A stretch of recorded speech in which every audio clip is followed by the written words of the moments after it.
Lord is good. All the time. And all the time. The Lord is good and that is nature. Wow, wow, wow, wow, wow. The young ones, the Lord is good. All the time. And all the time. The Lord is good and that is nature. Wow. The old ones, the Lord is good. All the time. And all the time. The Lord is good and that is nature. Wow. And the youth, the Lord is good. All the time. And all the time. The Lord is good and that is nature. Wow, wow, wow, wow, wow. I welcome you all again in this sacrifice of Mass this evening. Today, this evening, we celebrate the solemnity of the Epiphany of the Lord. It is not an easy word to mention because it has its origin in Greek and I'm not from Greece. And so, as we continue to meditate upon this day, Jesus revealed himself to the whole world. As we have heard from our second reading of the Ephesians, Jesus is revealing himself to the whole world, to you and me, to those from Australia and to those here in Africa, here in Kasese. What does that simply mean?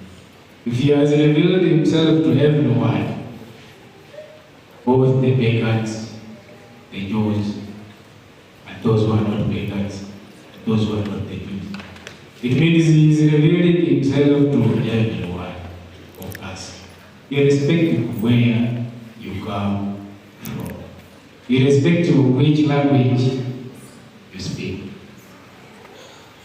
And that's what he always prayed to the Father, that Lord, they may be one as you and me are one.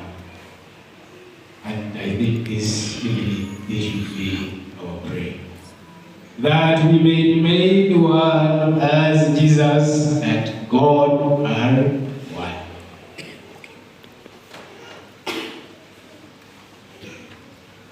I again said during the morning Mass that as we celebrate today's solemnity, in some other countries, maybe Australia, they can tell us, today is also a day where you open your boxes you received on Christmas Day. So for those of you who received your gifts on Christmas and you opened them that very day, it was wrong. You were supposed to open them today. When you open your boxes today, so we shall not mind whether you open them today or which day. But the message is that whatever you find in your boxes should be shared with others. Because what we have believed that we are all one. So this time there's no pagan and there's no Jew, there's no, we are all one. So the message is that those gifts you received should be shared with the rest. And again I say, we may be just like the three men, the wise men who followed the star, and we are told at the end of the day, after discovering where Jesus was, they paid homage. But again, we are told that they also offered their gifts. So for us, we may ask ourselves, but we don't have gold, we don't have the incense, we don't have the mirror we shall offer. I say, when I prayed, I say, everyone has something to give. And I quoted Pope John Paul II who said, no one is poor that he or she has nothing to give. And no one is rich that he or she cannot receive. So for us, we do not have gold and mirror and what there were three things. What is this thing? First, second, one. You are talking as if you are not sure. So for us, we may not have the mirror, we may not have the brown incense, we may not have the gold. But we have a lot of gifts we can give out. It may sound like a repetition because I want to use the same words that I used during the Mass I prayed elsewhere. I said we have a lot of good things we can give out. I remembered when I was with these guys where I prayed for. So when they were introducing themselves, someone was saying, I am Bira. Another one was saying, I'm Rascal. And people were seriously laughing. So you can just imagine, just mentioning a name could make people happy. Just mentioning a name. So that simply means we have a lot of good things we can give out. Just putting a smile on someone's face is a great gift. There are people who are suffering, they fail, the world has pressed them, they fail, they are trying, this is not working out. They just need someone to give them a smile. So when you give them a smile, you are equally giving them gold. And there are people who need our time. There are people who are lonely. That's why perhaps these days, I don't know what is happening in our countries, but I think around Africa, there is now a big challenge that is coming up, people committing suicide. It could be that people are lonely and we have not given them our time. But whenever we give them time, perhaps we may be able to help them from whatever they are going through. And we shall have weekly given them God.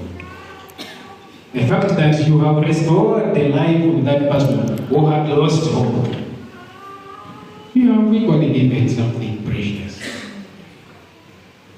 So that's the message.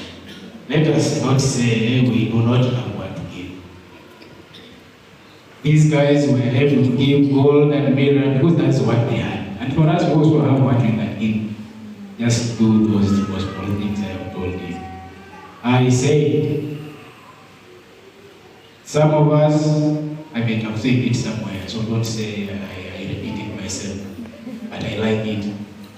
Some of us, we go to our rooms are mid-boutiques. We have a lot of clothes that we do not even need. So go and give them out. Don't think of only giving out gold and mirror that you don't have. Give out what you have. Those clothes that you have finished 3-4 months without putting on, go and give them out. Some people, they have their rooms. I said when you go to their rooms, you like going to that school where they sell shoes. You know them. So, some of those shoes you don't give them. Go and give them out. So you cannot give what you don't have. So that's what you have. Don't think of what they gave, which we cannot manage. But we have our own things that we can give out. Lastly, we are also meditating on how these guys searched the truth. We are told how they followed the star, and it's the star that enabled them to reach the truth. So we may never discover the truth when we remain in our comfort zone. So we have to go and search for the truth. So I want to invite you this evening as we end the season of Christmas, which is ending tomorrow with the feast of the baptism of Jesus. Let us get out of our comfort zones and search for the truth. Because it is this truth, the star that these guys follow, that will lead us to the truth. It is this star, Jesus Christ, who will give us all of this. It is this star, Jesus Christ, who will heal us from all our spiritual illnesses, all our physical illnesses. But we have to search him, like these guys. When they heard about him, they followed him. They got out of their comfort zones and followed him. And they discovered the truth. And I believe after discovering the truth, their lives never remained the same. So if you want our lives to change, both physically and spiritually, we have to follow the star, discover the truth, follow the truth, and stand for that truth. We may search for peace, we may search for whatever we want in life elsewhere, but we may be wasting time. The only place where we can find peace, where the solution to all our challenges in life is following the star. It will lead us to that and sleeping under the bed. And he's the only guy who will give us whatever we want in life. Otherwise, we shall spend our resources, we spend our time going up and down, but we shall get nothing. Not until we search for this guy. But again, after searching for him and we have discovered him, we have known the truth, we will also be able to share that truth with others. As we have known some bit of it, let us not keep it to ourselves. Let us go out and share that truth we have known about that man to others. So that we all, at the end of the day, may inherit that kingdom that we have been promised, where we shall all rejoice forever, ever. Amen. The Lord be with you. Amen.